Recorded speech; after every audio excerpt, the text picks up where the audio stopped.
IRCTC 50 share 2450 में इन्होंने ले रखे हैं। मानस, इस सवाल को मैं थोड़ा व्याख्या कर देता हूँ, कई चूंकि ये लगभग रोज ही कोई ना कोई सवाल होता ही है। IRCTC में बहुत सारे लोगों ने 1500 से लेकर के जर्नी जहाँ तक गई बाइंग करते रहे, चूंकि ये स्टॉक रोज मूव करता रहा। तो जैसे जयंत लोहिया जैसे जो लोग हैं जिन्होंने 2400 पे, 2200 पे, 1500 पे, 2800 पे, 3000 पे खरीदे हैं और 6200-6400 तक की रैली देखी है, अब वो रिवर्सल की रैली है। तो उन लोगों को क्या करना चाहिए जो अभी प्रॉफिट में है, और उन लोगों को क्या करना चाहिए जिन्होंने 6000 पे ले लिया था और अब फंस गए? जब आप कोई निवेश करते हैं तो आप अपने माइंड में जरूर कोई ना कोई टारगेट जरूर सेट करते हैं। अगर आपने 1500 पे IRCTC लिया है तो आपका कहीं ना कहीं टारगेट 3000 का होगा, 3200 का होगा। लेकिन ऐसे टाइम पे आपको बहुत लालच में नहीं पड़ना है मेरे हिसाब से। तो जब आपके टारगेट्स आपने जो माइंड में सेट किए थे वो आ जाए तो वहां पर प्रॉफिट बुक करने की सलाह रहती है। देखिए, कोई टॉप और बॉटम पकड़ नहीं पाता है, तो ये तो बिल्कुल सही स्ट्रेटजी नहीं रहती है। बेटर स्ट्रेटजी है कि आपने अपने टारगेट पे आप या तो प्रॉफिट बुक कर ले, और या तो अपने टाइम टाइम अपने स्टॉप लॉसेज ऊपर की तरफ रिवाइज करते रहे। जब स्टॉप लॉस ट्रिगर हो जाए, जो उनका जो आखिरी स्टॉप लॉस है वो ट्रिगर हो जाए, तो आपको बिल्कुल निकल के जाना है। तो IRCTC में भी अगर स्टॉप लॉस रिवाइज किया होता तो आप डेफिनेटली वहां पे स्टॉप लॉस ट्रिगर हो गया होता। फिलहाल के लिए मैं इनको एक लेवल सजेस्ट कर रहा हूँ, 4200 के लेवल ध्यान रखिए, उसके नीचे फिसले तो IRCTC में निकल जाए, उछाल मिले और 5400 5700 के स्तर देखने को मिले तो वहां पर प्रॉफिट बुक करने की सलाह रहेगी। ओके, तो IRCTC के जितने भी निवेशक या ट्रेडर हैं वो इस राय को बहुत ध्यान से सुने और इस पे अमल करें। अजीत जी अहमदाबाद से हमारे साथ हैं। अजीत जी, सवाल पूछिए। Good morning sir. Good morning sir, I hold the HEG share of HEG. हाँ 50 share I have bought at the rate of 3900.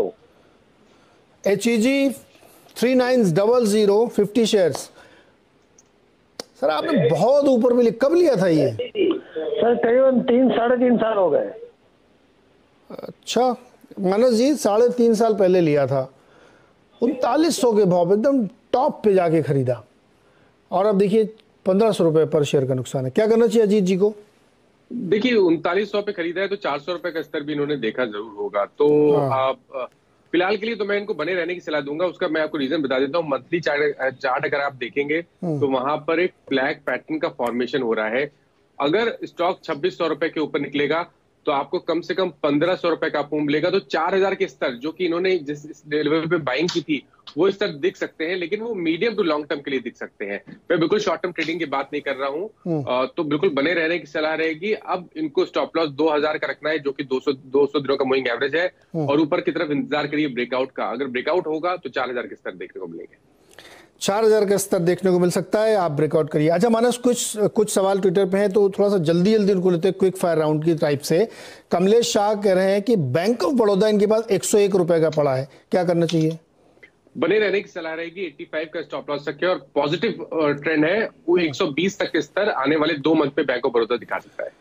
120 का स्तर आपको 2 महीने में देखने को मिल सकता है। EIH लिमिटेड इनके पास 200 रुपए के प्राइस के हैं। EIH लिमिटेड की होटल्स की आपने बात? होटल हाँ, EIH। देखिए, यहाँ पर एक सपोर्ट है 130 का, 130 के नीचे स्टॉप लॉस रखे, बने रहे। ट्रेंड पॉजिटिव है तो 158 160 तक के स्तर भी देखने को मिल सकते हैं। सुखबीर सिंह ने खरीदा है बॉम्बे डाइंग 100 रुपए 23 पैसे के भाव पर। देखिए, यहाँ पर भी बने रहने की सलाह रहेगी। 94 का स्टॉप लॉस रखे, एक रेजिस्टेंस है 105 रुपए का, वो लेवल ब्रीच हो जाएंगे तो 135 तक के स्तर देखने को मिलेंगे। राज सवाज ने लिया है अदानी इंटरप्राइजेस 1600 रुपए वाला कॉल ऑप्शन 75 रुपए पे, अक्टूबर बने रही है। देखिए जी बिल्कुल, देखिए बने रही है। यहाँ पर तो पॉजिटिव व्यू अभी भी लगता है। 1500 रुपए के नीचे आपको स्टॉप लॉस रखना है। ऊपर की तरफ जब रैली स्टार्ट होगी तब तो ये स्टॉक शायद आपको 1710 तक के स्तर भी दिखा सकता है। इन्फोसिस का 1900 का स्ट्राइक प्राइस है, 75 रुपए पे, नहीं 25 रुपए पे लिया नवंबर की, क्या करना चाहिए? नवंबर की है तो बिल्कुल बने रही है। 1800 रुपए के नीचे स्टॉप लॉस रखिए, और स्टॉक के टारगेट 2000 रुपए के हैं जो बिल्कुल नवंबर में देखने को मिल सकते हैं। तो इन्फोसिस में इनको बने रहना चाहिए क्योंकि यहाँ पे देखने को मिल सकता है। एक शेयर और ये जानना चाहते हैं, मिस्टर अंकित करके हैं, रेल टेल, इन्होंने 75 शेयर ले रखे हैं, क्या करना चाहिए? 171 के भाव। देखिए, बहुत बड़ा व्यू तो नहीं दे पाऊंगा, चार्ट पे बहुत ज्यादा हिस्ट्री नहीं है, लेकिन एक शॉर्ट टर्म का सपोर्ट है 125 रुपए, उसके नीचे जाए तो अपनी पोजीशन से निकल जाए।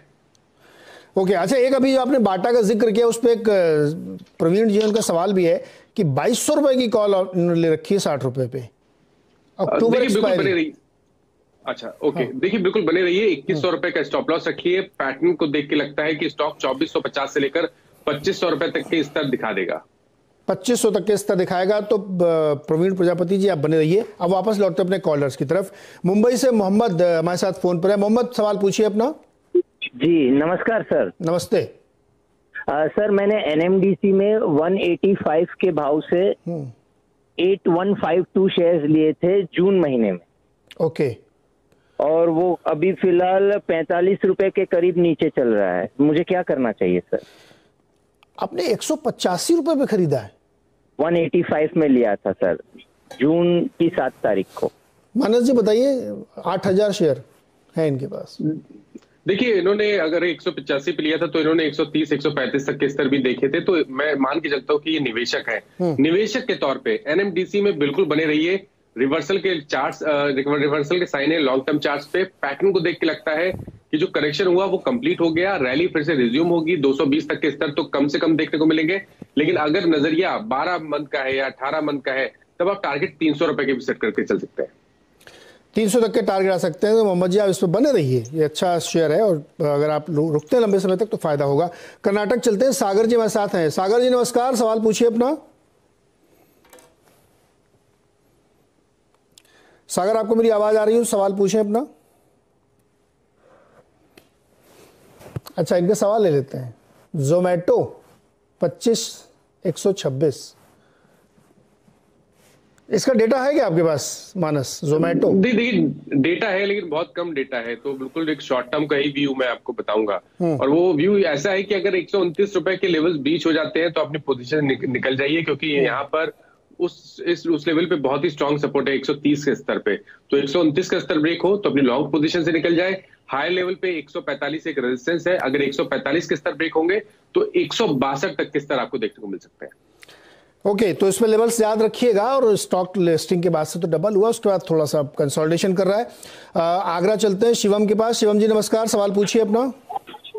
जी नमस्ते सर। जी सर मैंने 200 शेयर टाटा कॉफी के लिए हैं 229 रुपए की रेट पर। तो सर क्या इनमें बना रहना भी ठीक है या निकल जाए? टाटा कॉफी बताइए मानस। 229 पे 200 शेयर एकदम उसी के आसपास ट्रेड कर रहा, रुके कि निकल जाए? देखिए दोनों मैं व्यू बताता हूँ। शॉर्ट टर्म के लिए अगर शॉर्ट टर्म ट्रेडिंग किया हुआ है तो 219 रुपए का स्टॉप लॉस रखें। ट्रेंड अभी तक पॉजिटिव बना हुआ है और आप मान के चलिए कि करेक्शन के बाद जब रैली स्टार्ट होगी तो 255 तक के स्तर देखने को मिले। ये मैंने ट्रेडिंग का व्यू बताया। लॉन्ग टर्म के लिए तो बेहतरीन स्ट्रक्चर है, बिल्कुल बने रहिए। गिरावट मिले तो और खरीदारी करिए। 199 रुपए का स्टॉप लॉस रखिए। जो लॉन्ग टर्म के टारगेट है वो करीब 310 से लेकर 320 की रेंज में आते हैं। 310 से 320 है। आप रुकिए इसमें ना, तो अच्छा प्रॉफिट इसमें हो सकता है आपको। वैसे भी कॉफ़ी की डिमांड बहुत, अभी हमने परसों ही खबर देखी थी कि एक्सपोर्ट डिमांड इनकी अपनी टाटा कॉफ़ी की बहुत ज़्यादा है। अच्छा, एक ट्विटर पे सवाल है खुशबू का। इन्होंने टाइटन की 2 लॉट ले रखी है नवंबर की, 2700 का स्ट्राइक प्राइस, 118 रुपए पे। मानस देखिए मेरे ख्याल से इन्होंने 2-3 दिन पहले ये सोच के लिया होगा कि ऑलमोस्ट एट द मनी है, क्योंकि 2650 2660 के स्तर चल रहे थे। तो ट्रेड गलत नहीं था, लेकिन ट्रेड आपको जो ट्रेड लिया था तो आपको स्टॉप लॉस जरूर रखना चाहिए था 2528 का। वो लेवल्स ऑलरेडी ब्रीच हो गए हैं। गिरावट अब यहाँ से बढ़ सकती है। 20 डे मूविंग एवरेज टेस्ट हो सकते हैं, इसलिए मेरी राय में कॉल ऑप्शन से निकलने की सलाह रहेगी। एग्जैक्टली जो कॉल या पुट के ऑप्शंस में खेल रहे हैं ना, उसमें थोड़ा सा आपको इस वोलेटिलिटी में बहुत सजग रहना चाहिए, जैसा कि मानस सुझाव दे रहे हैं। तो आपने अच्छा किया हम लोगों से फ़ोन करके पूछ लिया। तो इस लेवल का ध्यान रखिएगा, मार्केट बहुत वोलेटाइल है और एक्सपायरी के आसपास और तेज़ी से होता है। मानस बहुत बहुत शुक्रिया हमारे साथ जुड़ने के लिए। बहुत सारे सवाल आज हमने कवर किए हैं। मार्केट भी ऐसा ही है कि बहुत सारे लोग सवाल जानना चाहते हैं अपने जवाब, तो जवाब देने के लिए बहुत बहुत शुक्रिया। दर्शकों का भी बहुत बहुत शुक्रिया। और रोज़ जुड़ा करिए, आप खूब सवाल पूछिए ट्विटर पे। आजकल के बाज़ार में तो वैसे भी ज़्यादा सवाल आपके मन में होते ही होंगे।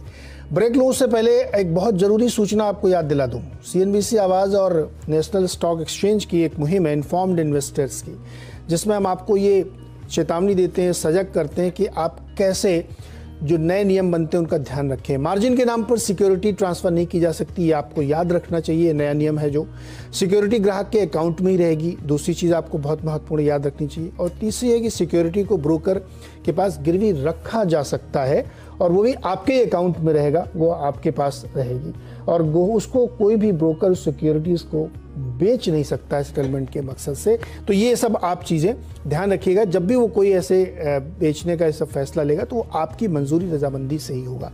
तो ये आपको याद दिलाना ज़रूरी था। छोटा सा एक ब्रेक लेते हैं यहाँ से, ब्रेक के बाद लौट के आएंगे तो हर्षदा लेके आएंगे खिलाड़ी नंबर 1।